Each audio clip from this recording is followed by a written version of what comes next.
importante saber dónde están localizados. Recuerden que se encuentran en el tejido conectivo muy cerca de los vasos sanguíneos. Ahorita vamos a ver por qué es tan importante. Y si ven todas estas bolitas que están aquí, son gránulos que contienen algunas sustancias. La más importante es la histamina, que vamos a estarla mencionando muchísimo a lo largo de la presentación. Entonces, vamos a hablar un poquitito de historia. Los datos de las reacciones inflamatorias se encontraron por primera vez en un papiro egipcio en el año 3000 a.C., pero fue hasta el siglo I que Celso fue un escritor, investigador, que describió los puntos cardinales de la inflamación. Que alguien me los diga, por favor, y en orden. Los primeros 4. Grecia, ¿te parece si elegimos a alguien de ahí de la llamada? Mejor, para ver si Sí, claro, estudia.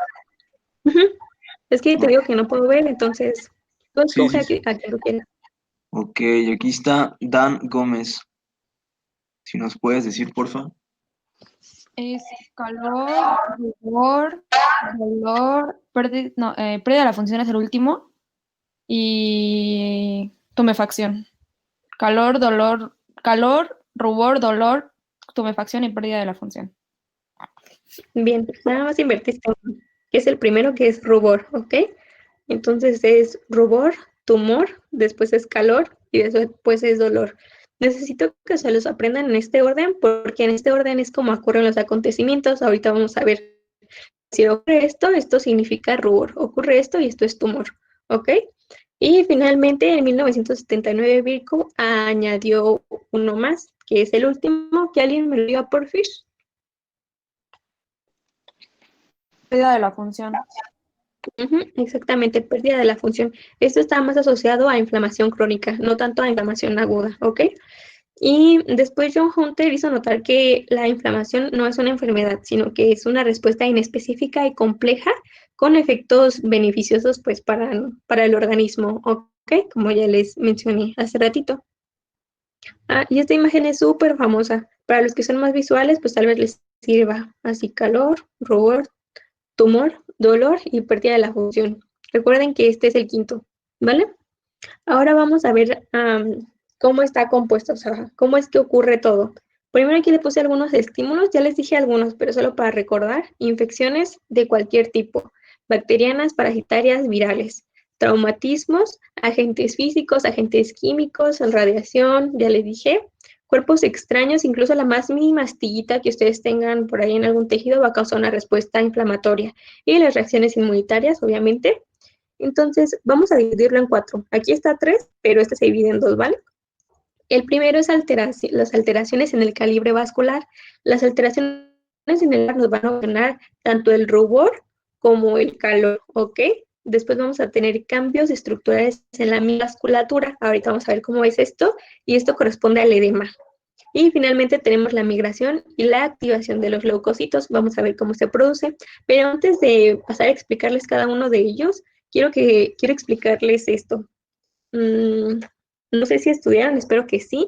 Alguien que me diga cuál es la diferencia entre un exudado y un transudado. Te la va a decir Ulises Martínez. Vale.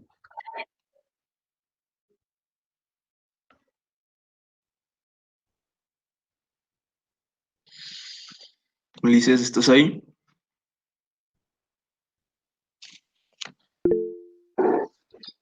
Ok, dice Dan Gómez que ya te la dice. Entonces, Vale. Pues es como el origen de cómo pasan las dos, ¿no? O sea, el transudado es como, no contiene, creo, Ahí no hay muchas proteínas, ¿no, Dan? proteínas. Y en el exudado sí hay muchas proteínas. Exactamente, esa es la principal función. Muchas gracias. Básicamente, la diferencia entre un exudado y un transudado es esa, la diferencia en proteínas plasmáticas que contienen las dos un un líquido extravascular inflamatorio. ¿A qué nos referimos con extravascular? Pues que sale del vaso, ¿ok? Sale del vaso a un tejido, a los tejidos intersticiales, ¿ok? Y la diferencia es que el exudado tiene abundantes proteínas plasmáticas, por tanto su densidad es mayor. Se dice que su densidad es mayor a 1.020. No es importante que se aprendan esto, pero solo como dato. Y el transudado casi no tiene proteínas plasmáticas, como vemos aquí. Las proteínas, lo esquematizan estos puntitos amarillitos. Su densidad es menor de 1.0, ¿ok? Para que lo tomen en cuenta. Y otras dos definiciones que quiero que les queden súper claro es el edema y que es la pus, ¿ok? El edema ya lo hemos visto en otras presentaciones, simplemente es el exceso, el intersticio de líquido, ¿ok? Este puede ser transudado o puede ser exudado, cualquiera de los dos. Y por otra parte, el pus es un exudado purulento. ¿A qué nos referimos a que es purulento? A que es rico en leucocitos y células muertas. En ocasiones puede haber bacterias, ¿ok? Para que sepan la diferencia entre estos. Y cuando les mencioné es un exudado, es un transudado, ustedes ya sepan bien de lo que estamos hablando. Entonces, algo importante es que como no sé, no me acuerdo si les mencioné, que esto, bueno, para que haya salida de líquido tiene que haber una diferencia entre las presiones tanto hidrostáticas como coloidosmóticas. Esto tiene que ver con las leyes de Starling, pero como les digo, ustedes lo van a ver un poquito más adelante. Ahora lo que nos vamos a enfocar es en los pasos de la inflación. Entonces vamos a empezar con el primer punto, que es las alteraciones en el calibre vascular. A esto es lo que llamamos vasodilatación, ¿ok? Entonces, ¿para qué queremos que haya una vasodilatación? Básicamente la vasodilatación es de las primeras manifestaciones, ¿ok? Y ocurre, aquí les puse una foto, una imagen del lecho microcirculatorio. Recuerden que es como el paso final de la irrigación sanguínea. Aquí tenemos la arteriola, los lechos capilares y las vénulas. Entonces, ¿dónde va a haber esta vasodilatación? Aquí, a nivel de las arteriolas. Entonces, ¿para qué es esta vasodilatación? O sea, nada más se vasodilata así porque sí, pues no. Como les dije, la inflamación está compuesta por un componente vascular y uno celular. Entonces, estas células y todas estas proteínas quieren ir súper rápido al sitio de la lesión. Entonces, el cuerpo es súper sabio. ¿Y dónde van a pasar más rápido? ¿En un vaso que está así chiquito o en un vaso que está así grande? Pues obviamente por el vaso que está dilatado. Entonces, por esto surge todas estas células, todas estas proteínas vayan así súper rápido al sitio de la lesión y no pierdan tiempo en atacar al agente agresor, ¿vale? Entonces, esta vasodilatación no ocurre nada más así porque sí, sino que hay algunas sustancias que la medían. Entre algunas de ellas está la histamina. Recuerden que les dije que es muy importante. La histamina la secretan diferentes células, por ejemplo, los mastocitos, ay, se me fue, los mastocitos se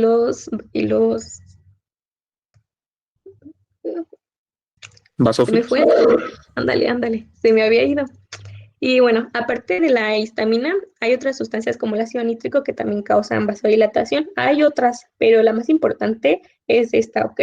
Entonces recuerden que su función principal es aumentar el flujo sanguíneo, ¿vale? Después vamos a ver el aumento de la permeabilidad, ¿vale? Una vez que ya hay la vasodilatación, los vasos tienen que ser permeables tanto a las células como a las proteínas. No, por lo regular, cuando no hay ningún agente agresor, pues los vasos no son permeables, de lo contrario estaríamos edematosos todo el tiempo y pues esto no está bien, ¿ok? Entonces va a haber permeabilidad, va a hacer que haya va a haber una pérdida de líquido, ¿ok? Entonces esta pérdida de líquido se va a ir al espacio, hacia el líquido intersticial, ¿ok? Hacia el espacio intersticial. Entonces con esta pérdida de líquido ocurre una llamamos estasis, ¿ok? Tenemos aquí, por lo regular, en el vaso sanguíneo están pasando todas las células, ¿ok? En el centro siempre se encuentran los eritrocitos y a las extremidades se encuentran todos los leucocitos, ¿ok? Entonces, con esto que hace es que el flujo vaya más lento. Primero es que vaya rápido con la vasodilatación y después en el sitio específico de la lesión que vaya un poquito más lento. Ahorita vamos a ver por qué queremos que vaya más lento, ¿ok? Entonces, este aumento de la permeabilidad también está mediado por diferentes sustancias. Ahorita vamos a ver cuáles son. Pero ¿cómo ocurre, cómo es que las células pasan y cómo es que las proteínas pasan? O sea, no pasan nada más así. Hay diferentes mecanismos por los cuales ocurre esto, pero el principal es por la formación de hiatos endoteliales y mediadores inflamatorios. No sé si sepan qué es un hiato, pero básicamente hay como espacios entre las células, ¿ok? Básicamente hay algunas sustancias como la bradicinina, la histamina, los leucotrienos, se me fue, cómo se llama esta cosa, ahorita que me acuerdo les digo. El chiste es que todos estos, es sustancia neuropeptídica P, lo siento. Todas estas sustancias causan que el endotelio sea permeable a las proteínas plasmáticas, ¿ok? A su vez, todas estas sustancias causan la fosforilación de los filamentos de miosina y de actina más bien los filamentos contráctiles, porque no solo es miosina y actina. En el endotelio, si recordamos cuáles son las características de un endotelio, son que son células avasculares que están sumamente juntas, unas entre otras. Entonces, lo que hacen todas estas sustancias es como jalarlas para que haya espacios entre ellas, y esto es a lo que conocemos como la formación de hiatos. Básicamente es esto. En condiciones normales, estas células estarían muy, muy, muy juntitas. Después llegan estas sustancias y ya forman estos hiatos para que puedan pasar las células principalmente. Como vemos aquí arriba, aquí ya salió un polimorfo y todas estas son, que son las proteínas plasmáticas, ¿ok? Entonces ya sabemos, a la salida de todo este líquido, que si hay proteínas plasmáticas es un exudado, lo conocemos como edema, ¿ok? Entonces recuerden, la vasodilatación corresponde principalmente al calor, ¿ok? Al calor y al rubor. Bueno, el calor también está mediado por otros mecanismos, ahorita les voy a decir cuáles son. Y el edema, pues, corresponde al tumor, ¿ok? Que es el tercer, si no me equivoco, el tercer punto cardinal de la inflamación. Entonces, el edema surge por 3 pasos. El primero es la respuesta transitoria inmediata. Esta respuesta transitoria inmediata comienza en los primeros 30 minutos y está mediada principalmente por histamina y por los leucotrienos. Posteriormente, unas 2 horas después, empieza la respuesta retardada. Esta respuesta retardada se puede durar hasta 8 horas, ¿ok? Y está medida principalmente por sinina. ¿Sabe qué es sinina?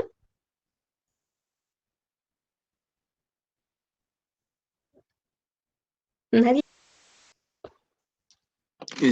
Bueno, ¿Qué decía que preguntarse? No se escuchó bien, creo. ay, perdón, que si alguien sabe qué es una sinina. Ok, te lo va a decir Andrea Redondo. Vale, vale. No escuché otra vez. Ah, ¿qué es una sinina?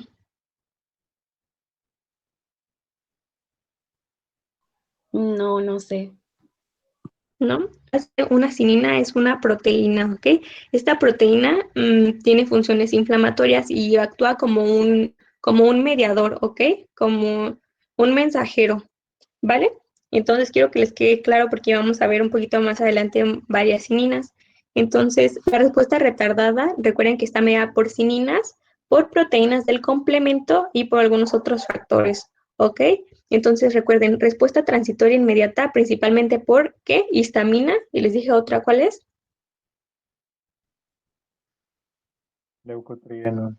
Leucotrienos, exactamente. Y la respuesta retardada por sininas. Alguna de estas sininas puede ser la interleucina 1 o el factor de necrosis tumoral. Hay muchísimas, pero estas son las principales. Y posteriormente tenemos una respuesta mantenida. Esta no ocurre siempre.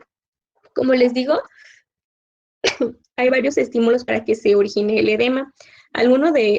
Otro de ellos, aparte de la formación de hiatos, son, por ejemplo, las quemaduras.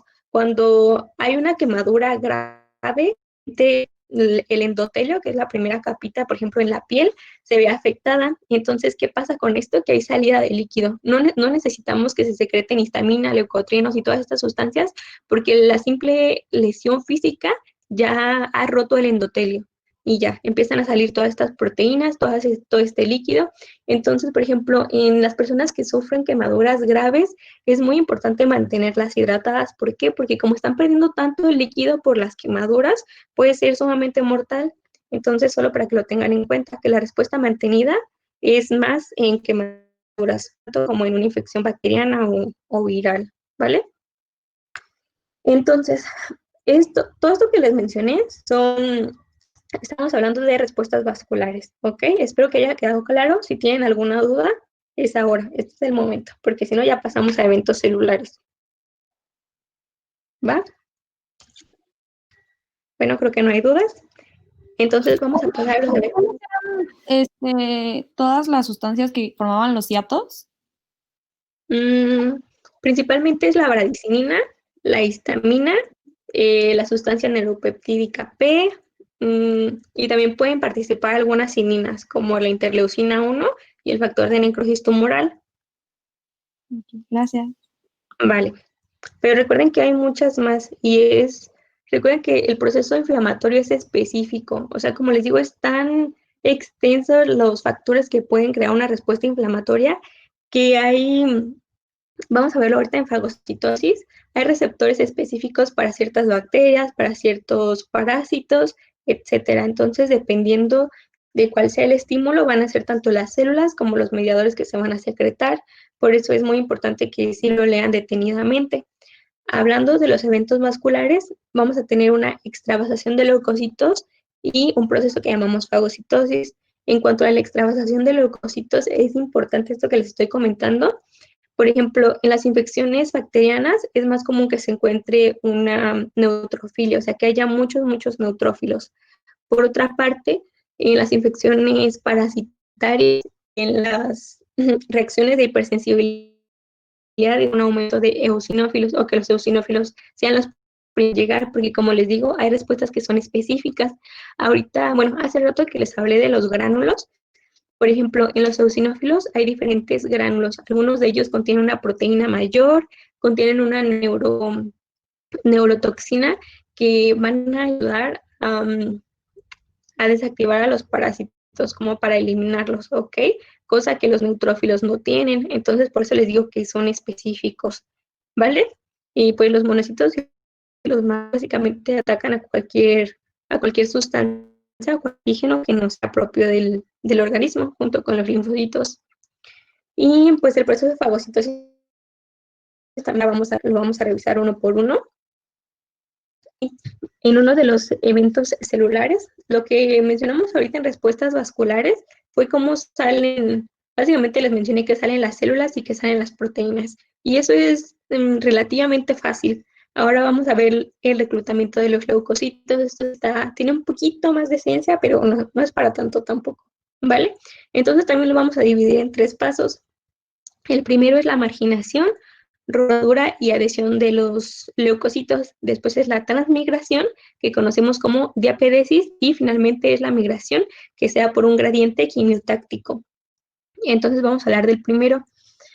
Como les mencioné hace ratito, en el centro se encuentran los eritrocitos y a los leucocitos. Entonces, supongamos que, bueno, más bien aquí es el sitio. Recuerden que hay una estasis, por lo cual las células están y hacia los lados a los leucocitos, como ven estos de aquí, ¿vale? Después de esto, la marginación pues es sencilla, no tiene tanto chiste, y algo importante es que cuando hay muchos leucocitos en fila, al lado del vaso se conoce como pavimentación, ¿ok? Se dice que están pavimentando el endotelio o el vaso sanguíneo. Después lo que conocen como rodadura o rolling, que está mediado por diferentes sustancias. Se los voy a poner en la siguiente imagen. Yo me los aprendí así, como SIG, así tal vez a ustedes les sirva, no sé si les sirva o no, pero así yo me los aprendí. El primero son las selectinas, se los puse aquí, selectinas. El siguiente es la superfamilia de las inmunoglobulinas. El siguiente son las integrinas, les puse inmunoglobulinas, pero es integrinas, ¿ok? Integrinas. Y finalmente son las glucoproteínas. Entonces así, cuando ustedes les pregunten, ¿qué causa, ¿qué sustancias causan la rodadura y la adhesión de los leucocitos? Pues ya ustedes recuerdan SIG, selectina, superfamilia de las inmunoglobulinas, las integrinas y las glucoproteínas, ¿ok? Entonces aquí más o menos se ve cómo está el proceso de rodación. Les voy a mencionar algunas de ellas, son las más importantes, les voy a explicar en la imagen anterior, que se ve un poquito mejor. Todas estas sustancias que les mencioné corresponden a estos como puntitos, como estas figuritas, estas verdes, estas amarillas, ¿ok? Entonces vamos a empezar con las primeras, que son las selectinas. Básicamente estas son proteínas que actúan en la adhesión de leucocitos al endotelio. Hay diferentes tipos, pero las más comunes son la selectina E y la selectina P, como ven aquí. Van a unir a los leucocitos al endotelio. Es como un modelo llave cerradura que tienen que encajar para que se adhiera, ¿ok? Esto recuerden que es en el proceso de rodadura y de adhesión, ¿vale? Ahorita vamos a ver por qué. Bueno, se los comento de una vez. Básicamente, estas uniones entre las conexiones de los leucocitos y del endotelio son frágiles, ¿ok? No son tan potentes. Entonces, por eso se unen y ruedan, se despegan y vuelven a unirse. Y de nuevo, se despegan, ruedan y vuelven a unirse. Por eso es este proceso de rodadura y adhesión, porque las uniones no son tan firmes, son muy frágiles, ¿vale? Entonces, esto es de las selectinas, ¿vale? Las selectinas, recuerden que están aquí en el endotelio. Después tenemos la superfamilia de las inmunoglobulinas, que son muchísimas, son como 30, pero las más comunes son la ICAM y la ABCAM. La ICAM se refiere a molécula de adhesión intercelular y la ABCAM es la molécula de adhesión vascular. Ambas sirven para unir los leucocitos al endotelio. Después tenemos las integrinas, que también es una superfamilia y favorece la interacción tanto célula-célula como célula matriz extracelular, ¿ok? Hablando también de los leucocitos. Y finalmente tenemos las glucoproteínas. Estas glucoproteínas son glucoproteínas tipo mucina. Un ejemplo de ellos es el heparansulfato. Y también sirve como ligandos para la molécula de adhesión leucocitaria, ¿ok? También sirven para la adhesión. Todos estos sirven para la adhesión y rodadura, hasta que llegan a un sitio donde se unen y ya, para que ocurre este proceso de transmigración o de diapéresis, básicamente esto de aquí. Si ven, recuerden que por ejemplo, los neutrófilos tienen pseudópodos, o sea, hay una serie de fosforilaciones en su matriz extracelular, en la célula en general, que lo va a permitir como modificar su forma para que puedan atravesar el hiato. Aquí las células están muy juntitas, pero recuerden que hay hiatos celulares que fueron formados por la histamina, por la bradicinina, por leucotrienos, ¿ok? También pueden participar las cininas en esto, ¿vale? Entonces, en el proceso de diapéresis no hay mucha ciencia, simplemente hay este proceso como de fosforilación en el citoesqueleto de la célula y ya pasa. Se cree que secreta una enzima que es la colagenasa para degradar la membrana basal, ya que se separa el endotelio, pero la membrana basal ahí continúa, ¿vale? Entonces ya la rompe para salir del vaso sanguíneo y ahora sí irse al tejido, ¿vale? Ahí es donde sigue el tercer paso, que es la quimiotaxis, ¿ok? Les voy a poner imagen. Bueno, ustedes se los mencioné, los del reclutamiento y así. O sea, el reclutamiento nos referimos al proceso de migración, adhesión y diapéresis.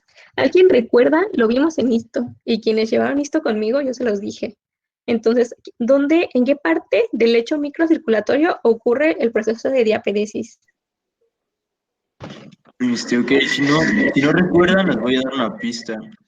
Es el único vaso sanguíneo que tiene una modificación en el epitelio. ¿Son las vénulas? Ok, ¿vénulas de qué? Del lecho capilar. Ok, se llaman vénulas de endotelio alto, porque el epitelio es cúbico simple. Pero sí estás bien, Eddie, gracias. Exactamente, aquí es donde ocurre este proceso de diapéresis, ¿vale? Para que no se les olvide. Y bueno, vamos a ver, les menciono acá lo de la quimiotaxis antes de pasarnos a activación de leucocitos. Básicamente la quimiotaxis es una locomoción, como ya les dije, hay un cambio en la estructura del leucocito para que pueda pasar por el endotelio y para que pueda avanzar al sitio de la lesión. Y esto puede tener diferentes velocidades, o sea, puede ser más lento, puede ser más rápido, dependiendo del estímulo. Entonces, los estímulos que van a ayudar a que las células pasen al tejido dañado son muchos, pero algunos de ellos son, por ejemplo, pueden ser agentes exógenos o endógenos. En el caso de agentes exógenos, puede ser por ejemplo, una bacteria que esté secretando alguna endotoxina, entonces ese va a ser como la batiseñal que va a llamar al neutrófilo para que llegue al sitio de acción, ¿ok? Algunas otras sustancias endógenas pueden ser las proteínas del sistema de complemento, principalmente C5A. Apréndase así de memoria, C5A, C5A, C5A. Ahorita vamos a ver sistema de complemento Entonces, para que lo recuerden, que ayuda a este poder quimiotáctico, ¿vale? También hay otras como productos de la vía de la ciclooxigenasa, algunas otras citocinas, activación por las proteínas G, fosfolipasa C, fosfoinositol, proteínas tirosinasas, hay muchísimas.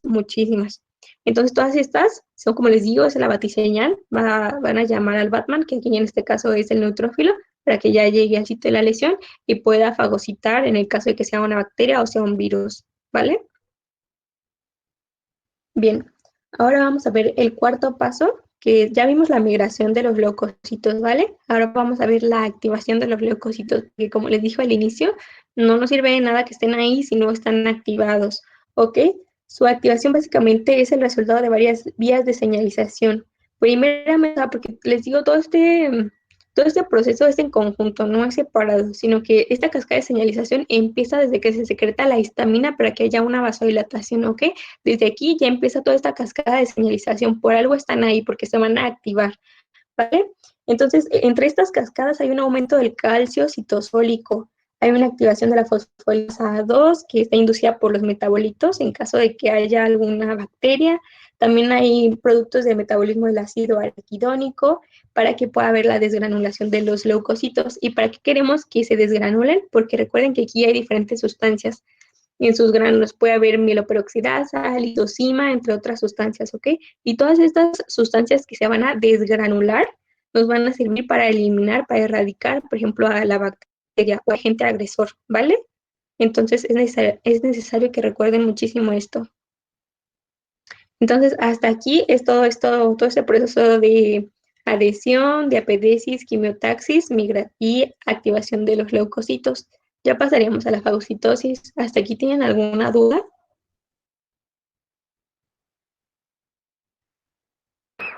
No. Vale. Quiero que les quede claro, y voy a hacerlo muy simple. Realmente lo hice muy simple para que lo recuerden. Entonces, si ustedes estudiaron para esta clase, van a entender las bases que les estoy dando súper bien. Entonces, para el momento que ustedes ya tomen su libro, se pongan a leerlo. Yo siempre leo del Robbins. Hay otros libros que lo ponen como un poquito más sencillo, incluso algunos otros artículos, pero por ejemplo en el laboratorio de anatomía patológica y con sus doctores, pues ese es el libro que principalmente van a llevar porque es muy completo. Además, en nuestra facultad, desafortunadamente no llevamos biología molecular.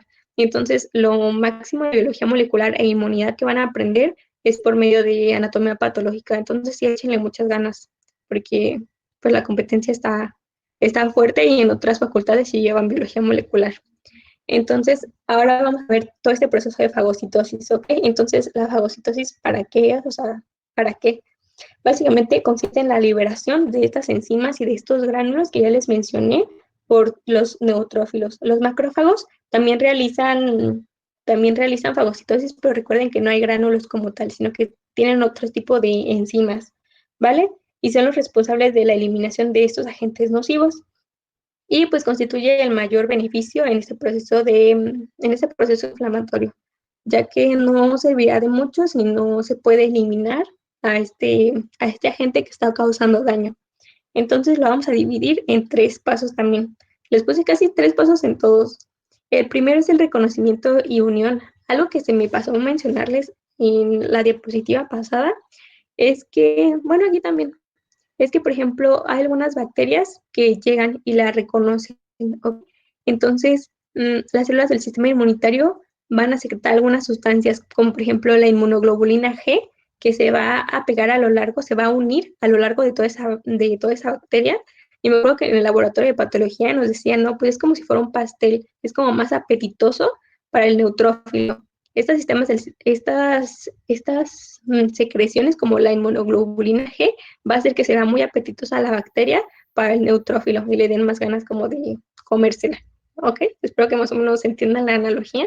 Entonces, a esto es a lo que nos referimos también con reconocimiento y unión. Siempre necesitan que esté cubierta de estas inmunoglobulinas. Ay, se me pasaba. Cuando está cubierta de estas inmunoglobulinas, se llama que el proceso es opsonización, ¿ok? Se llaman opsoninas. Esas sustancias que se fijan se llaman opsoninas, ¿vale? Entonces, el reconocimiento y unión, pues obviamente sí es importante, pero no siempre hay como una sustancia que reconozca a ese agente, ¿ok? Entonces ya, una vez que se une, aquí les puse 2 tipos de receptores específicos que son muy, que se presentan con mucha frecuencia, que es el receptor de manosa, lo vamos a ver ahorita en complemento, y el limpiador, que es el scavenger. Entonces, esto sirve para reconocerlo y unirse. Básicamente, aquí les puse una imagen. Básicamente, esto, déjenme ver este otro. No puse otra imagen. Pero hay otras imágenes donde sí se ve cómo se están uniendo los receptores a las bacterias, ¿ok? Entonces, esto es en cuanto al reconocimiento y unión. Después es la interiorización. Aquí básicamente es esta imagen de aquí. Ay, perdí el cursor. Este de aquí.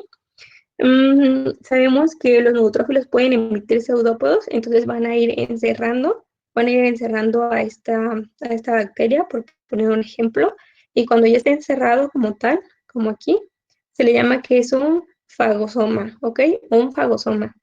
Y después, en cuanto a la muerte y degradación, este fagosoma, espero que puedan ver aquí en el cursor, el fagosoma se va a unir con la membrana lisosomal, aquí ya se le conoce como un fagolisosoma. Entonces ya una vez que se une el switch y se empiezan a vertir todos estos gránulos para que puedan empezar a atacar a la bacteria. Entonces, en la muerte y degradación, este proceso se acompaña por mecanismos dependientes de oxígeno, o sea, por la producción de intermediarios de oxígeno reactivos. Su creación depende del NADPH oxidasa que se encuentra en los lisosomas del neutrófilo. Entonces, en el proceso donde se activa este NADPH oxidasa, se va a reducir y a la vez también va a reducir el oxígeno y va a formar un anión superóxido. Este anión superóxido se va a formar en peróxido de hidrógeno. Creo que se los puse acá. Sí, peróxido de hidrógeno, para que no se pierdan. Básicamente, esto es lo que les estoy comentando. El peróxido de hidrógeno es potente, pero no es suficiente para destruir una bacteria. Entonces, se va a unir con la mieloperoxidasa. Recuerden que la mieloperoxidasa no se encuentra en los lisosomas, se encuentra en los gránulos azurófilos de los neutrófilos, ¿vale? Entonces ya, el peróxido de hidrógeno se va a unir con la mieloperoxidasa y va a formar el hipoclorito. Y el hipoclorito sí es capaz de eliminar, de erradicar a una bacteria, ¿ok? No se les olvide, es como el cloro que usan para lavar el baño, pero en chiquito, hipoclorito, para que puedan degradar estas bacterias. Entonces, como les mencionaba al principio, imagínense todas estas sustancias que son fuertes en los tejidos, pues los dañan. Por eso es importante que sepan que esto. Ahora vamos a ver lo de las enzimas, las citocinas proinflamatorias y antiinflamatorias, que tienen que ver con todo este proceso de regulación. Aquí después de otra imagen, nos llegó tarde, pero vean, aquí se une la bacteria con el receptor, después forma el fagosoma, el lisosoma y forma el fagolisosoma, y ya, o sea, se unen todos estos procesos para, para que secreten las sustancias y se elimine la bacteria, y ya después deseche bueno, en muchas ocasiones, bueno, en la mayoría de las ocasiones, se activa la apoptosis y pum, se mueren. Macrófagos, algunos pueden continuar con vida y cuando después de inflamar macrófagos pueden migrar de vuelta a los órganos linfoides, por ejemplo, al ganglio, al vaso, pero nunca a médula ósea, ¿ok? Pero solo los macrófagos, los neutrófilos, sí siempre mueren por apoptosis.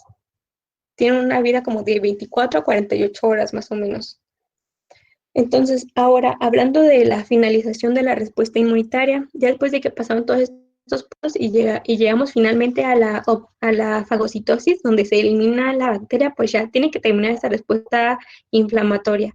De lo contrario, estaríamos dañando nuestros tejidos y haría más daño que beneficio, ¿ok? Entonces, aquí entran las citocinas proinflamatorias y las citocinas antiinflamatorias. Entonces, en cuanto a las citocinas proinflamatorias, estos son algunos ejemplos y son las más comunes, pero como les digo, hay muchísimas. Entre ellas está el factor de necrosis tumoral alfa, la interleucina 1, la interleucina 6, la interleucina 8 y todos estos que están aquí, ¿ok? Por ejemplo, la interleucina 1 actúa en esto de fiebre, cuando nos da fiebre, es porque la interleucina 1 emite señales hacia la zona perivascular de la zona termorreguladora del hipotálamo, entonces aumenta la temperatura. Esta aumento de temperatura que conocemos como fiebre es como un estado de alerta, es como si fuera una alerta roja que le dice a nuestro organismo que algo está muy mal, sumamente mal, entonces tienen que ir a atacar el sitio de la lesión, ¿ok? Para que no se les olvide. Y por otra parte tenemos las citocinas antiinflamatorias. Básicamente estas proteínas tienen la capacidad de inhibir a las proteínas proinflamatorias. Básicamente son sus antagonistas. Y entre ellos están la interleucina 4, 10, 6, la 13, el factor estimulante de colonias de granulocitos y el interferón alfa. Entonces estas a mí me las ponen en el laboratorio, tal vez a ustedes sí, tal vez no. Entonces solo como dato. Entonces, vamos a ver que la finalización de la inflamación puede tener 3 vías, que es la finalización completa. Básicamente, aquí se elimina el agente agresor y empieza la restauración del tejido. Como vimos, esta restauración del tejido puede ser, o sea, el daño lo puede haber hecho tanto las células de nuestro sistema como alguna bacteria, ¿ok? Después tenemos la curación y el reemplazo del tejido conectivo, que se conoce como fibrosis. Esto ya es como en daños más severos. Y después está la progresión de la respuesta inflamatoria. En cuanto a la progresión de la respuesta inflamatoria, básicamente se refiere a una inflamación crónica, ¿ok? Que la vamos a ver un poquito más adelante. Entonces, aquí les puse un corte para que vean más o menos. Se ve feo, pero recuerden que los son de mucha imaginación. Este es un corte de un infarto al miocardio. Entonces, como vemos aquí, las fibras musculares están rotas, ¿vale? Y no se ve muy bien, la imagen no es muy buena, pero todas estas células que están aquí no deberían de estar. Como vemos, más o menos así es como se debería de ver. Todo esto es exudado inflamatorio, ¿vale? Todas estas son células, son polimorfonucleares. Y si vemos, por ejemplo, aquí se ve 1, 2, 3 puntitos. Entonces sabemos que este es un neutrófilo, ¿ok? Entonces aquí llegan al sitio de la lesión, ¿vale? Porque en los cortes tanto de inflamación aguda como de inflamación crónica son distintos. Recordemos que la inflamación crónica es más común ver macrófagos, además de angiogénesis y fibrosis. Y aquí no alcanzamos todavía esos detalles, ¿vale? Entonces, ahora vamos a hablar de los mediadores químicos de la inflamación. Como les digo, muchos, pero vamos a ver algunos. Los dividimos en mediadores celulares y en mediadores plasmáticos. Básicamente, los mediadores del plasma se derivan de las proteínas plasmáticas. Recuerden que no solo son albúmina, globulina y fibrinógenos, sino que hay muchísimas más. Y estos mediadores pueden ser preformados o recién sintetizados. ¿A qué nos referimos con preformados? Que ya están como en gránulos. Por ejemplo, los mastocitos ya tienen ahí los gránulos formaditos. Y ya cuando llega el estímulo, los liberan. O sea, son de origen rápido, ¿ok? De hecho, aquí dice dónde están los mastocitos, basófilos y plaquetas, ¿vale? Por otra parte, los mediadores recién sintetizados tardan un poquito más en formarse, pero por lo regular son más potentes, por ejemplo, las prostaglandinas y los leucotrienos. No vamos a hablar mucho de ellos, pero sí les recomiendo que lo lean. Y estos están más enfocados como al dolor y al calor, ¿ok? Esto de aquí, las prostaglandinas y los leucotrienos. Tiene que ver todo esto con la ciclooxigenasa y la verdad está muy, muy interesante. Entonces, para que lo lean. También lo van a ver un poquito en fisio humana, pero donde lo van a ver más es aquí en patología, ¿vale? Y por otra parte también tenemos mediadores plasmáticos. Estos mediadores plasmáticos son varios, pero aquí hay principalmente dos. Aquí tenemos el factor 12 o el factor de Hagemann, que participa en el sistema de la coagulación y de las cininas. Ahorita lo vamos a revisar. Y también tenemos la activación del complemento. Tenemos las anafilotoxinas y pues ahorita lo vamos a ver, pero el fin del complemento es formar el CAM, el complejo ataque a membrana. Entonces, pues vamos a pasar a la siguiente. No. Bueno, aquí les puse algunas características de los mediadores químicos de la inflamación. Primero que nada, la mayoría de ellos llevan a cabo su actividad biológica por la unión inicial con receptores específicos sobre células diana, o sea, como les digo, son muy, muy específicos. Y después, un mediador puede estimular la liberación de otros mediadores. Estos mediadores pueden tener las mismas células diana, pueden ser idénticos o pueden ser diferentes, ¿ok? Esto varía un poquito. Después, los mediadores pueden actuar sobre uno o varios órganos diana, o tener diferentes efectos sobre una misma diana. Después tienen una semivida corta, por esto también es un pro en cuanto a la inflamación, ya que se liberan y tienen un estímulo, una vida corta, por lo tanto esto nos ayuda a que la inflamación no se prolongue demasiado tiempo y nos haga daño. Y pues finalmente que la mayoría de los mediadores tienen la capacidad de producir daño a nuestro organismo, ¿ok? Entonces ahora vamos a hablar de dos mediadores, que estos son mediadores preformados, son muy importantes porque son muy abundantes. Es la histamina y la serotonina. Primero la histamina, ya vimos, está súper distribuida, se encuentra en las plaquetas, en los mastocitos, en un buen de tejidos, ¿ok? Entonces, se libera ante la agresión física o las reacciones inmunitarias o las proteínas del complemento como C5A o las anafilotoxinas, ¿ok?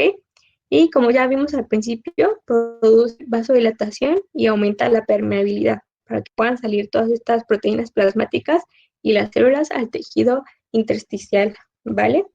Después tenemos la serotonina, que también es un mediador vasoactivo preformado y tiene acciones similares a las de la histamina, ¿ok?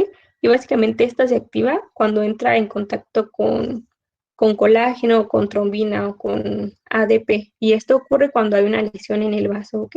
El endotelio va a liberar todas estas sustancias, colágeno, trombina, ADP, y se va a liberar la serotonina para que puedan atraer, por ejemplo, las plaquetas, una cortadura y tenga que surgir este proceso de coagulación.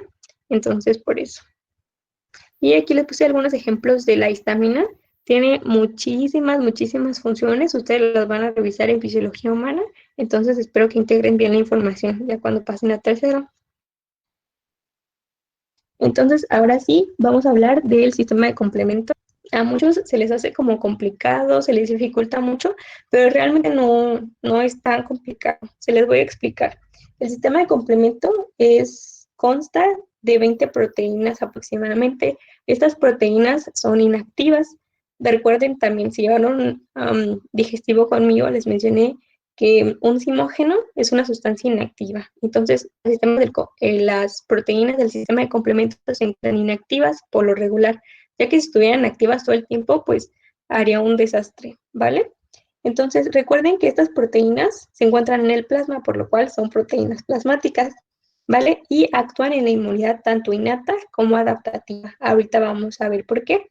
Y por lo regular son causantes de la permeabilidad vascular para que salgan todas estas células, de la quimiotaxis y de la opsonización. Entonces, estas son las principales funciones, porque luego me pasaba que yo estaba estudiando esto y sí nos aprendíamos todo el sistema de complemento, pero al final veíamos para qué servía. Entonces, no te sirve de nada que te sepas todos los pasos si no sabes para qué sirve. ¿Okay? Entonces, recuerden, permeabilidad vascular, quimiotaxis y opsonización. ¿Vale? No lo anoté aquí, entonces necesito que se lo aprendan o que lo anoten o cuando lo lean, que les quede súper claro. Entonces, vamos a tener 3 vías, ¿ok? Por las cuales se va a activar el sistema de complemento. La primera es la vía clásica y básicamente se desencadena por la formación de un inmunocomplejo. ¿A qué nos referimos con un inmunocomplejo? Básicamente la unión del antígeno con el anticuerpo, ¿ok? Por lo regular es desencadenado por la inmunoglobulina G y por la inmunoglobulina M. Entonces estas dos se unen al antígeno y van a empezar a activar la cascada del sistema de complemento. Ahorita lo vamos a ver. Después tenemos la vía alterna, que básicamente se activa por contacto con la superficie bacteriana. En la superficie bacteriana por regular hay glucoproteínas o hay como receptores que van a activar este sistema de complemento. Y finalmente tenemos la vía de las lectinas. Esta vía se activa en ausencia de un anticuerpo. Básicamente la lectina se fija por una proteína que se llama proteína fijadora de manosa y se une también a los carbohidratos de la pared bacteriana, ¿vale? Aquí les puse se activa AC1, pero tal vez no recuerdan qué es AC1. Esto ya les dije, esto es básicamente, no, esto no se los he dicho, entonces se los voy a comentar. Les dije que son un conjunto de proteínas y este conjunto de proteínas las vamos a numerar de C1 a C9, ¿ok? C1 a C9. Y recuerden que son homógenos, o sea, están inactivados. Hasta que llega un inmunocomplejo o se topa con la superficie de alguna bacteria, es que se van a activar, ¿ok? Entonces aquí la regla de vida que les va a salvar todo esto para que se les haga súper fácil, es que estas proteínas de C1 a C9 van a tener una porción mayor y una porción menor. La porción mayor es la B y la porción menor es la A. Ahorita que lo vean, tal vez les quede un poquito más claro. Esto va a ser en todas las proteínas de C1 a C9, excepto excepto en C2, ¿vale? En C2 es donde se cambia esta regla y ahora la porción mayor es la A y la porción menor es la B, ¿vale? Entonces, estas tres vías o sea, como que se van a unir, bueno, más bien no se unen. El fin es llegar a esto, al complejo ataque a membrana. Tal vez en otras literaturas lo encuentren como MAC, pero básicamente es esto, complejo ataque a membrana. ¿Y para qué vamos a quemar a la bacteria? Para causar lisis y pues matarla y que ya no esté asinioso. Entonces, se los hice como entenderlas, incluso en el Robbins, entonces se las separé por parte. Espero que en serio pongan atención. Muy buenos y van súper bien. Entonces, recordando, la vía clásica se acaba por un inmunocomplejo, que es este aquí, ¿ok? Recuerden que puede ser la inmunoglobulina G o la inmunoglobulina.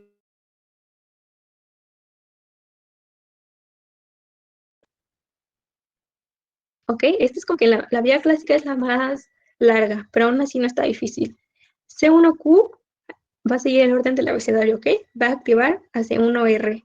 Después C1R va a activar a C1S, ¿vale? Hasta aquí creo que va todo bien. Entonces, C1, o sea, yo lo que hago es, o sea, yo lo que hacía era como contar 1, 2, 3, activa el 4, pero este no es C2 ni este es Z, que no se van a quedar con esa idea. Todos son C1, solo cambia con numerito en la letra C1Q, C1R y C1E, que va a activar a C4.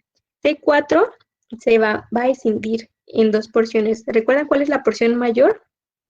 ¿Qué letra es la porción mayor? Alguien que me diga.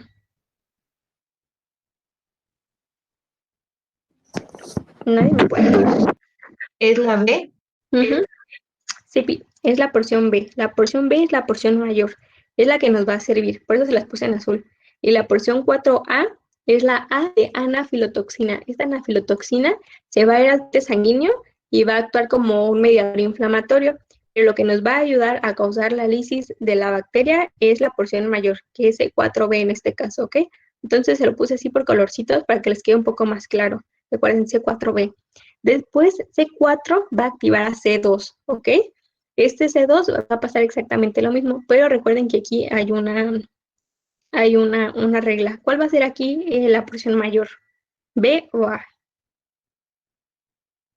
A. Exactamente, no sé quién me estás contestando, pero te quiero mucho, ¿ok? Después, aquí tenemos esta, que es la porción mayor. Y la porción B se va a ir a la circulación y va a actuar como una anafilotoxina, ¿vale?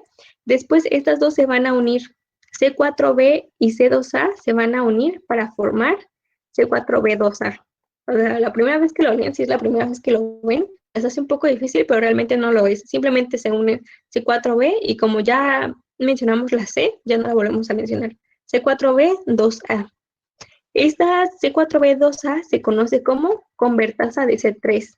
Entonces, si se llama convertasa de C3, ¿qué creen que active? ¿A cuál proteína creen que active? Sí, exactamente, a C3, ¿ok? Si se llama convertasa de C3, pues activa C3. Y después, espero que no se me haya ido aquí, también a C3, aquí faltan las flechitas, pero también ocurre lo mismo. Se divide en una porción mayor, que es C3B, y en una porción menor, que es C3A. C3A se va a la circulación, es una anafilotoxina, y nos quedamos con C3B. Entonces, vamos a unir los azulitos. C4B más C2A más C3B van a formar C4B, 2A, 3B. ¿Ok? Simplemente los unimos y esto es a lo que conocemos como convertasa de C5, ¿vale? Entonces, si es convertasa de C5, ¿a qué va a activar?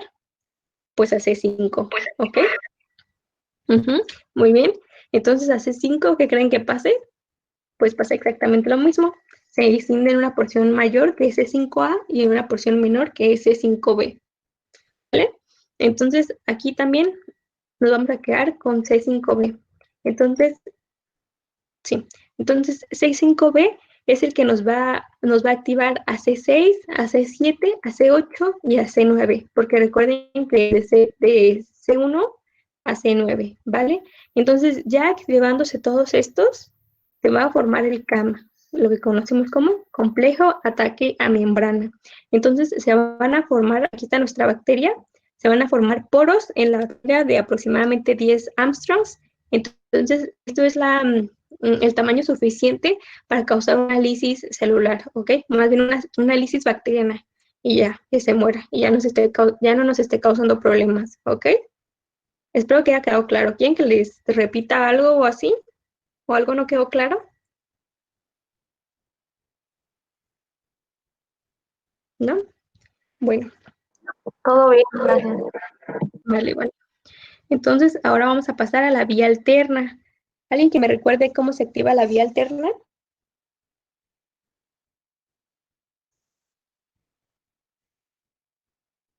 ¿No, nadie? ¿Por las bacterias?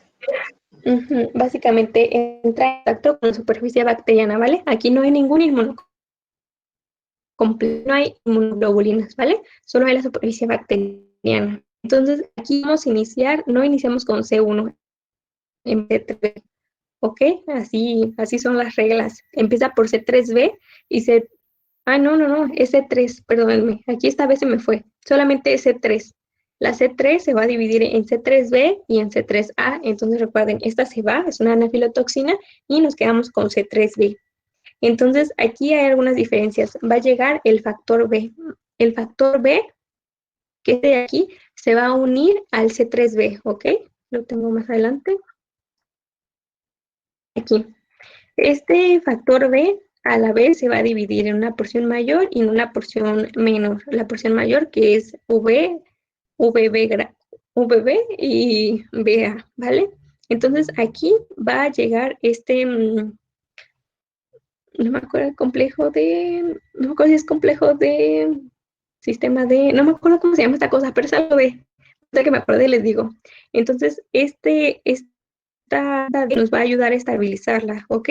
Para que el factor B mayor se pueda unir con la C3B. De lo contrario, se desactivaría. O sea, es una unión como muy débil y llega la D a estabilizarlo, ¿vale? Posteriormente llega el factor P, ¿vale? Para que ya, o sea, como que termine de estabilizarlo y se forme la C3B, B grande, ¿ok? Y después, más bien, esto que encontramos aquí es algo que se le conoce como convertasa de C3. Esta se convertasa de C3. Entonces, si recordemos, la convertasa de C3 nos va a activar a C5 y, bueno, más bien, es la convertasa de C5 nos va a activar a C5. ¿Ok? Entonces, recuerden, llega el factor D y el factor P para estabilizar a C3BB.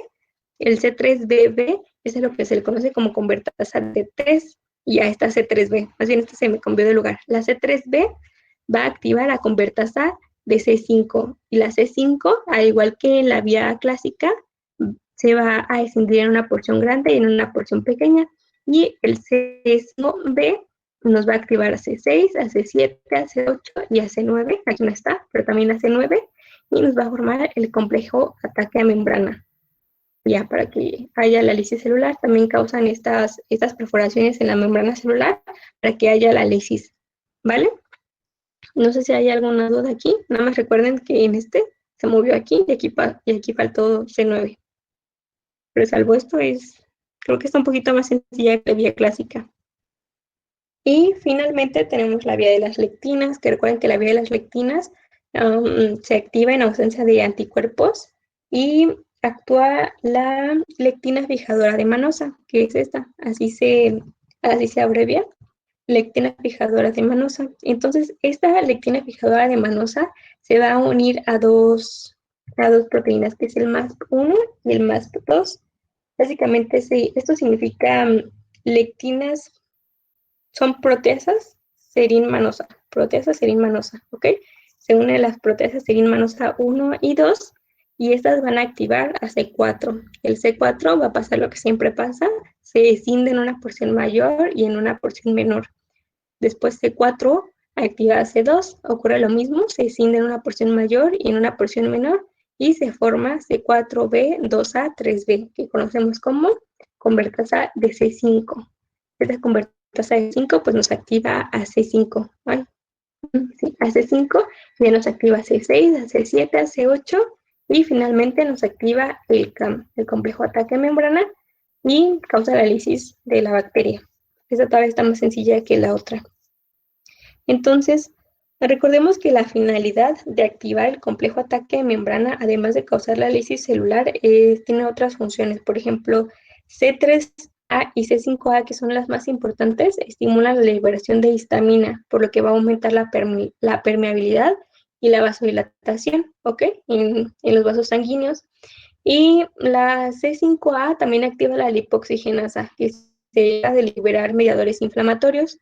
Después la C3B, cuando se fija la pared bacteriana, actúa como una opsonina. Y recuerden que la opsonina nos va a ayudar al proceso de fagocitosis. Entonces recuerden que C3 y C5 son los más importantes, ya que C5 desencadena todo este proceso de complejo ataque a membrana, ¿vale? Entonces puede que sí sea un poquito todo, pero si le echan ganitas, ustedes van a poder con todo, ¿va? Es de sistema de complemento. Ahora voy a mencionar el sistema de las cininas. Si tienen alguna duda, pues ya me dicen, ¿va? Entonces, básicamente, ¿qué es una cinina? Una cinina son péptidos vasoactivos. El principal de ellos es la bradicinina, ¿ok? Entonces, la bradicinina se crea por un precursor, que es la precalicreína.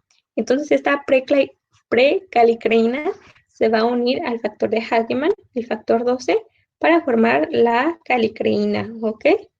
Entonces, la calicreína nos va a ayudar a formar la bradicinina, que ya sabemos que tiene efectos similares a la histamina, ¿vale? Entonces, aparte de esto, la calicreína también tiene un estímulo un estímulo para amplificar a C5. Recuerden que C5 pues ayuda al complejo ataque a membranas, ¿vale? Recuerden que todo actúa como un conjunto. Y aquí, como dice, también la bradicinina es inductor de la permeabilidad y del dolor. El dolor está mediado más por lo de las ciclooxigenasas, pero eso ya necesito que lo chequen aparte, porque no nos podemos extender tanto aquí, ¿va? Ahora vamos a hablar de otro tema que es la cascada de la coagulación, ¿vale? Básicamente, les voy a hablar todo el proceso de cómo se forma este tapón de fibrina, pero en cuanto a, bueno, más bien para cerrar un vaso sanguíneo, hay más pasos. Primero es la de la vasoconstricción. Después de la vasoconstricción se van a ir formando como una capita es la agregación plaquetaria. Recuerden que todo esto ocurre por las plaquetas, entonces está la vasoconstricción. Esa vasoconstricción ocurre en el vaso para evitar la pérdida de sangre. Entonces hay la vasoconstricción, después llega la agregación plaquetaria y se va a ir activando todo este proceso, ¿ok? Vamos a tener que la cascada de la coagulación tenemos dos vías. Tenemos la vía intrínseca y tenemos la vía extrínseca. Vamos a empezar con la vía extrínseca. Básicamente, creo que les puse aquí numeritos. Bueno, vamos a empezar con la vía intrínseca porque así la puse así. Entonces, básicamente esto ocurre cuando se lesiona un vaso. Se va a activar el factor 12, que es el factor de Hagen. Entonces, después, aquí les puse la tablita para que vean cuáles son. La verdad, yo me los sé todos, sí, pero sí es importante que no lo sepamos. Después está el factor 12, se va a activar y va a ser el factor 12 activado. Bueno, aquí no se los puse. Es este de aquí al ladito, ¿vale? El factor 12 activado va a activar al factor 9, no, al factor 11. Y el factor 11 se va a activar y va a activar al factor 9, para así activar al factor 10. Aquí, el factor 8, este que está aquí, va a actuar como un potencializador, ¿ok? Esto corresponde a la vía intrínseca, a la vía y actúa como un potencializador, pero por lo regular se pone de este lado. Por otra parte, en la vía extrínseca empezamos con el factor 7, que es el factor tisular. Básicamente esto es cuando hay un daño en el endotelio, es que se va a liberar. Recuerden que también, bueno, se me pasó acá, pero recuerden que también lo vimos en esto, el factor de von Willebrand se libera cuando hay una lesión en el endotelio para que empiece toda esta cascada de la coagulación. Recuerden que están en los cuerpos de Weinberg-Palade, ¿vale? Entonces, regresando a la vía extrínseca, tenemos aquí el factor 7, que se va a unir con el factor 3, y el factor 3 activado ya se va a unir al factor 10. Se los puse por colores porque rosa y azul pues hacen morado. Entonces ya se unen y forman el factor 10, ¿vale? Entonces, para todas estas fosforilaciones, para que el factor 2, que es la protrombina, se active y forme la trombina. Esta trombina va a activar al factor 1 en fibrinógeno. Recuerden que el fibrinógeno es una sustancia inactiva, se fosforila y va a formar la fibrina, ¿ok? Va a formar la fibrina y va a ir formando como una mallita a lo largo del vaso para que empiece a cerrar. Pero la fibrina hasta este punto no es estable, entonces necesita un factor estabilizador. Entonces llega el factor 3. Ay, no, pero aquí está. El factor 13 es de hecho se llama factor estabilizante de la fibrina o estabilizador de la fibrina, porque va a ayudar a que se estabilice, se forme por completo el coágulo, ¿vale? Se forma el coágulo y ya impide la pérdida de sangre. Entonces, esto es una mnemotecnia para que se los aprendan, porque tal vez si la vemos así, a simple vista puede parecer complicado. Entonces, la forma en la que yo me los aprendí es esta. Básicamente, empiezo por la vía extrínseca. Recuerden que empieza por el factor 3 y después el factor 7. Entonces, 3 más 7 me da 10. Entonces, yo así me lo aprendí. 3 más 7 es 10. Aquí está la vía común. Y por esta parte sí está un poquito más complicado, pero recuerden que el 8 y, no me acuerdo si en el otro les mencioné el 5, pero el 8 y el 5 les puse de otro color porque estos son potencializadores. Llegan aquí tanto por la vía intrínseca, por la vía extrínseca para potencializar. Entonces, por eso les dije que el 8 se pone de este lado. Aquí se los puse con números arábigos para que se los aprendan un poquito más. Entonces, yo me lo aprendí así. 8, 9, me salto el 10, que es de la vía común, 11 y 12. Básicamente aquí sumas y aquí, pues aquí también sumas 8, 9, te pasas el 10, luego 11 y luego 12. Y ya, así te aprendes la vía intrínseca. Y después de la vía común, como aquí está el potencializador, multiplicas 5 por 2, te da 10. Entonces recuerden que la 2 es la protrombina y el 1 es el fibrinógeno, ¿vale? Entonces no sé si más o menos les quedó claro. Y ya recuerden que el 13, que es el último, es como el más pro, es el potencializador, ya llega. Por eso se los puse aquí en verde. Entonces estos son, no, estabilizador. Este es estabilizador y este es potencializador. Y pues yo así me lo aprendí y pues no se me ha olvidado. Entonces, les puse aquí este numerito, entonces Grace, ¿para qué es este numerito? Después lo van a ver en fisio y lo van a ver en más lugares que siempre les preguntan cuáles son los factores dependientes. En 1972, el 1000 se refiere al factor 10, al factor 9, al factor 7 y al factor 2. Entonces así se los aprenden y ya cuando se los pregunten,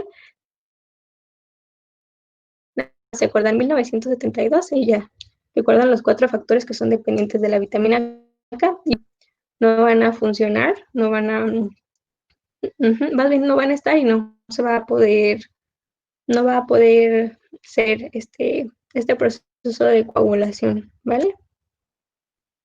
Y pues no sé si tengan alguna duda, hasta aquí es inflamación aguda.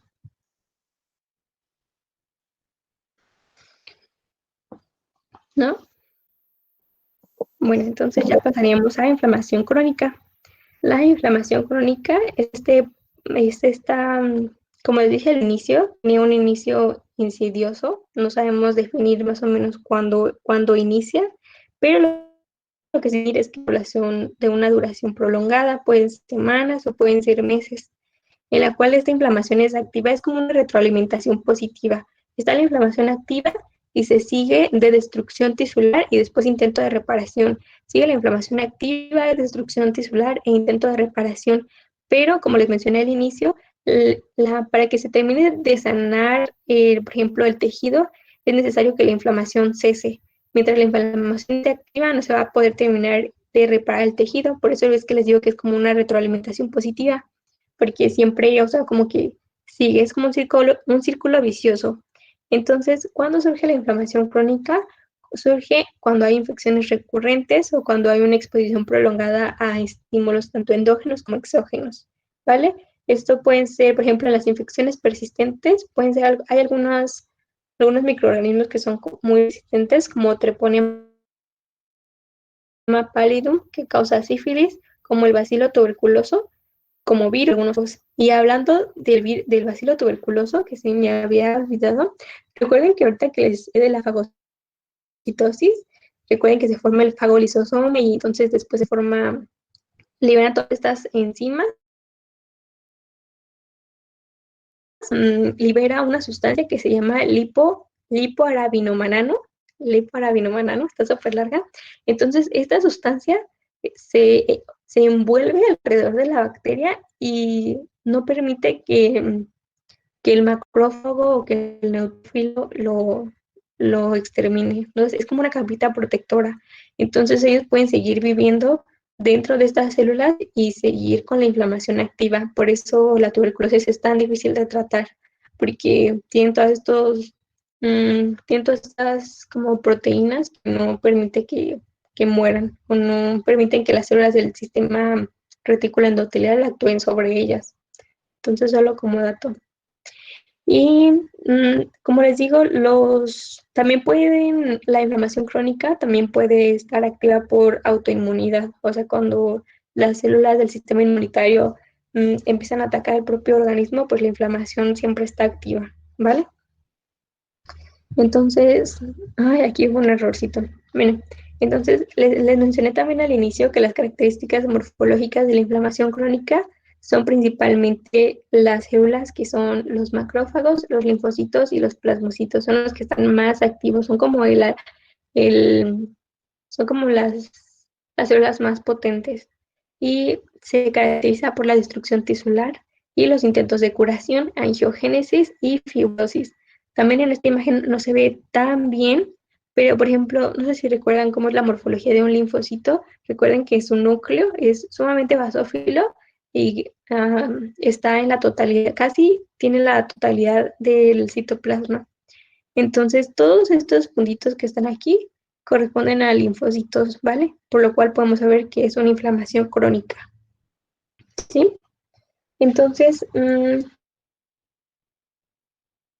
pues no vemos que es inflamación crónica, pero vamos a hablar del elemento principal, que es el macrófago, ¿ok? Básicamente, los macrófagos son activados por citocinas, endotoxinas de bacterias u otros estímulos que los estén llamando continuamente, ¿ok? Entonces, también como les había mencionado ya, hay macrófagos que son y hay macrófagos que vienen de la circulación periférica. Entonces, al haber estos estímulos, va a mandar información, más bien va a mandar una señal a médula ósea o a órganos linfoides para que empiecen a secretar monocitos. Los monocitos van a llegar al sitio de la lesión y de 24 a 48 horas después van a aumentar de tamaño, van a cambiar su morfología y van a desarrollar todas estas enzimas proteolíticas que son necesarias para atacar, ¿ok? Entonces, para que empiecen a producir interleucinas, citocinas, los factores de necrosis tumoral, entre otros, ¿ok? Entonces, creo que se los puse más adelante. Ajá, los estímulos que son constantes por diferentes motivos. Por ejemplo, por las moléculas de acción que estén ahí constantemente, por factores quimiotácticos, por otros que, por ejemplo, ya les mencioné, son citocinas, fibronektinopeps, y pues todos estos provienen de los macrófagos. Básicamente los macrófagos están secretando estas sustancias que hace que lleguen más macrófagos, que están secretando más sustancias que hace que lleguen más macrófagos. También es como una retroalimentación positiva, ¿vale? Porque están yendo mutuamente. Y bueno, antes de esto, pues creo que todo. Recuerden que aquí también están linfocitos. Los linfocitos pueden ser CD4 Pues recuerden que los linfocitos B se dividen como en células plasmáticas para poder estar actuando. Entonces recuerden que es un foco activo. Es un foco activo que está causando lesión por lo regular. Se encuentran mucho en enfermedades autoinmunitarias, como por ejemplo artritis reumatoide, lupus eritematoso sistémico, entre otras enfermedades. Lo vamos a ver en reuma. Pero es importante que ustedes ya lo sepan. Entonces, pues ya esto es todo de mi parte. No sé si tengan más dudas o quieren que les repita algo o así. Es ahora.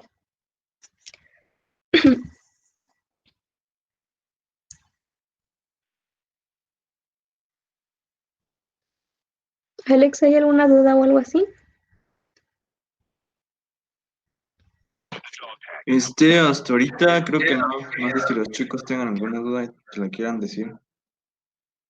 Pues ya, o sea, esto es todo. No sé si también alguien quiere agregar algo o así. No, por mi parte está bien. No sé si los demás, César o Jimena o Diana, quieran agregar algo. No, la Pero verdad. estuvo muy bien. Pero estuvo muy bien, Grace. Vale. Entonces, pues creo que ya sería todo por hoy. Estudien mucho para mañana. Creo que mañana estudien bases moleculares del cáncer.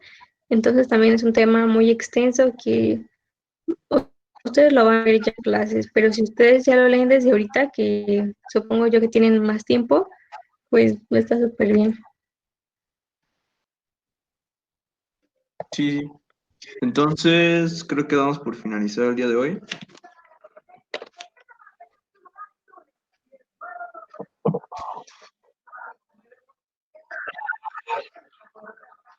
Ok, ¿quién tiene alguna duda? Va, entonces nadie. Ya los veo mañana.